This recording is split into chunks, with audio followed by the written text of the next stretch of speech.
Aristoteles punya seorang murid, dia adalah seorang pembesar pada masanya, orang terkaya dan tidak pernah kalah perang. Dokter memvonis bahwa umurnya tidak akan panjang lagi. Dia cepat-cepat memanggil panglimanya dan dia berkata kepada panglimanya, kalau nanti saya mati ada 3 permintaan saya. Yang pertama, yang memikul peti jenazah saya, pastikan bawa dokter-dokter yang terbaik, karena ternyata dokter yang paling canggih pun tidak bisa memperpanjang usia. Kedua, keluarkan tangan saya dari dalam peti jenazah supaya dunia tahu bahwa ketika kita meninggal dunia tidak ada satupun yang bisa kita bawa harta benda kita. Yang ketiga, permintaannya, taburkan semua harta benda saya yang berbentuk nominal, mulai daripada rumah duka sampai kepada tempat pemakaman, supaya dunia tahu bahwa harta benda kita, kepemilikan kita, tidak bisa menyelamatkan kita dari maut. Murid daripada Aristoteles tersebut adalah Alexander the Great, yaitu Raja Makedonia pada masa Yunani kuno.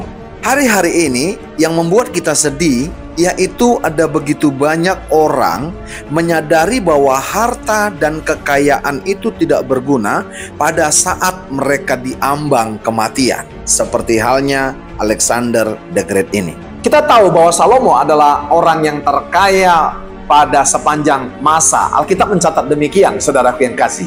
Makanya dia menulis dalam kumpulan-kumpulan Amsalnya demikian, harta benda yang diperoleh dengan kefasikan tidak berguna, tetapi kebenaran menyelamatkan orang dari maut. Nah, saudara perhatikan baik, harta benda berarti ada 2 kata, harta dan benda. Berarti saudara, harta itu adalah akumulasi daripada benda-benda yang kita kumpulkan. Gereja kita sepakat saudara bahwa harta benda, materi itu tidak jahat, tapi kita yang mengelolanya adalah kadang-kadang menjadi orang yang jahat ketika kita menjadi kaya dengan harta benda, karena kita lupa bahwa saudaraku yang kasih, kita adalah pengelola bukan pemilik. Yang kedua, kapan harta benda menjadi jahat saudara? Ketika kita menempatkan dia lebih daripada Tuhan. Sebab itu judul daripada renungan kita hari ini adalah kekayaan yang sejati adalah kebenaran. Kemarin kita sudah pelajari kekayaan yang sejati adalah Tuhan. Tuhan itu adalah kebenaran, saudaraku yang kasih.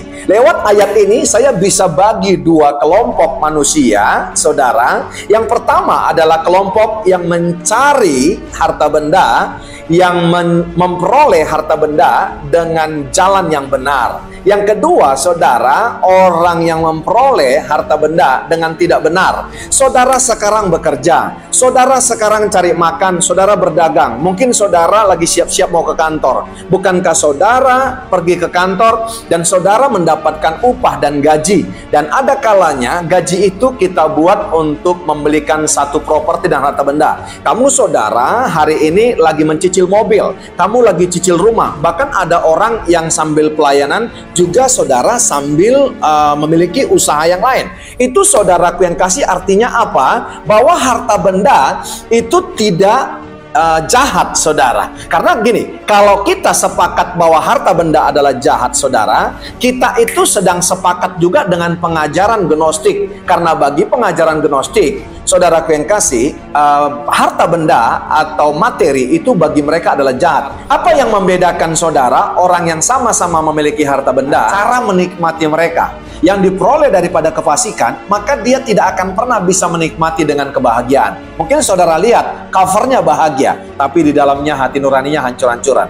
Tapi yang mendapatkannya, memperoleh daripada kebenaran, maka dia akan bisa berbahagia. Terjemahan firman Allah yang hidup berkata begini, keuntungan yang tidak halal tidak mendatangkan kebahagiaan abadi, tetapi hidup yang benar menyelamatkan orang dari maut.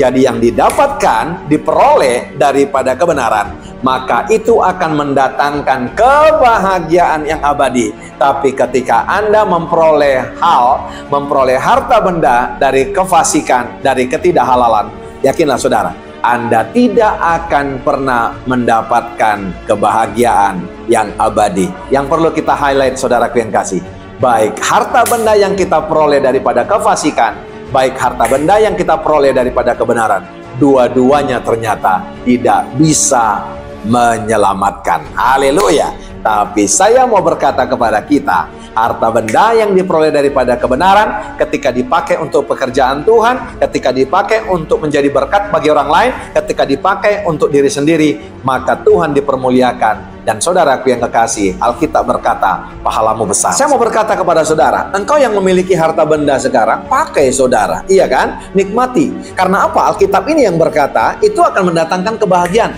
Jangan juga begini saudara, kamu memiliki harta benda karena takut nanti orang bilang apa, kamu tidak memakainya, kamu makan tidak bahagia, iya kan? Makanya saudara pakai dan nikmati. Tadi saya katakan yang membedakannya adalah cara menikmatinya. Selama dari yang halal engkau dapatkan, pakai dan nikmati. Karena apa saudara? Kalau engkau tidak menikmatinya, engkau tidak bahagia, maka engkau akan membanding-bandingkan dirimu kepada orang lain, dan engkau akan cenderung mengamat-amati orang yang menikmati, yang bahagia dengan harta benda yang dipakai mereka. Dan engkau akan menjadi orang yang berdosa. Ketika kita mencari kerajaan Allah dan kebenarannya, maka semua akan ditambahkan. Yesus rela menjadi miskin saudara, supaya kita anak-anaknya menjadi kaya. Kaya dalam apa saudaraku yang kekasih?